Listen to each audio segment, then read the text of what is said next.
السلام علیکم ورحمۃ اللہ وبرکاتہ۔ آج ہم ماہ نومبر کے عنوان خیرات یعنی چیریٹی پر بات کریں گے، تو آئیے شروع کرتے ہیں۔ مجاہد بھائی، آپ کیا کہنا چاہیں گے؟ صدقہ کا مطلب اللہ کی رضا کے لیے اپنا مال خیرات میں دینا۔ صدقہ دینے سے مال بڑھتا ہے، رزق میں کشادگی آتی ہے۔ قرآن مجید کی سورۃ البقرہ میں ارشاد ربانی ہے کہ اور اللہ کی راہ میں مال خرچ کرو، ایسا نہ کرو جو اپنی ہاتھوں سے اپنے آپ کو ہلاکت میں ڈال دو۔ نیکی کرو، یقیناً اللہ انہی لوگوں سے محبت کرتا ہے جو نیکی کرنے والے ہیں۔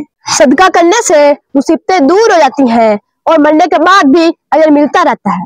آپ خاتم النبیین صلی اللہ علیہ وآلہ وآصحابہ وسلم نے فرمایا، مسلمان کا صدقہ اس کی عمر میں اضافہ کرتا ہے اور بری موت سے بچاتا ہے، اور اللہ تعالیٰ اس کے ذریعے سے تکبر اور فقر کو زائل کر دیتا ہے۔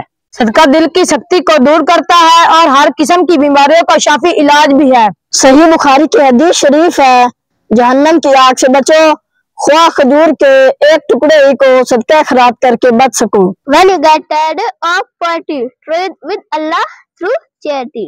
آپ خاتم نبی کریم صلی اللہ علیہ وسلم نے فرمایا، راستے سے کوئی تکلیف دی چیز اٹھا دینا بھی صدقہ ہے۔ کسی کو خوشی دینا بھی صدقہ ہے، مگر کسی کو دکھ دینا وہ قضا ہے جو آپ کو واپس ملے گا۔